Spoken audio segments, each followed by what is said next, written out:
సమీకరణ చేస్తారు, ఎలా స్పందిస్తారు సార్? ఏంటో రైతుగా అమరావతి భూ సమీకరణ ఇప్పుడు అమరావతి ప్రాంతంలో ఉండేటువంటి రైతులందరూ కూడా భూమి ఇవ్వటానికి ఎవరూ వ్యతిరేకం కాదు.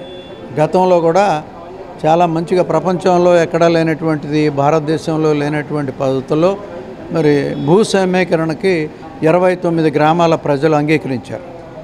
ఆ రూపంలో ప్రభుత్వం కొంత ముందుకు పోయింది. కానీ 10 సంవత్సరాలు దాటిపోయింది. ఎవరైతే భూ సమీకరణలో భూములు ఇచ్చినటువంటి రైతాంగం ఉన్నారో వారందరూ కూడా ఇవాళ ఏం కోరుకుంటా ఉన్నారు? మేము భూములు ఇచ్చాం, మాకు ప్లాట్లు ఇస్తామని ప్రభుత్వం ఆనాడు వాగ్దానం చేసింది. కానీ ఇప్పుడు ఏం జరుగుతూ ఉంది? మాకు ఇచ్చినటువంటి ప్లాట్ల యొక్క పరిస్థితి అతిగతి లేకుండా పోయింది.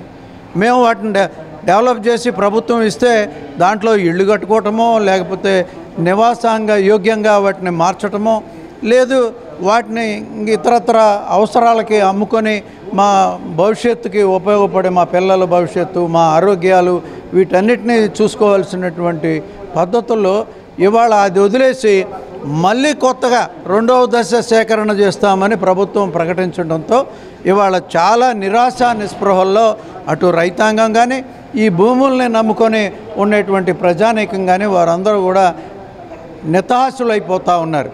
కాబట్టి ప్రభుత్వం ఒకటి ఇవాళ చేయాల్సింది 2వ దశ అనేది పక్కన పెట్టండి. ప్రస్తుతం ఇవాళ ఏదైతే రైతులు గతంలో ఇచ్చారో దాదాపు 30,000 మంది రైతులు మరి ఎటువంటి ఆలోచన లేకుండా ఈ ప్రభుత్వానికి భూములు అప్పగించడం చిన్న విషయం కాదు కదా.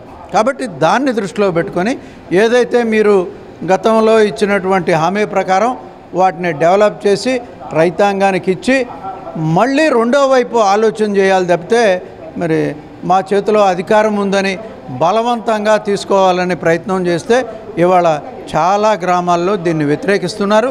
కాబట్టి మీరు పునరాలోచన చేయండి. అంతేగాని బలవంతపు భూసేకరణ అనేటువంటి పద్ధతిలో వెళితే ఈ రాష్ట్ర ప్రభుత్వం ప్రజలు అంగీకరించరు. దాన్ని దృష్టిలో పెట్టుకొని మరి ప్రభుత్వం వ్యవహరించాలని తెలియజేస్తుంది.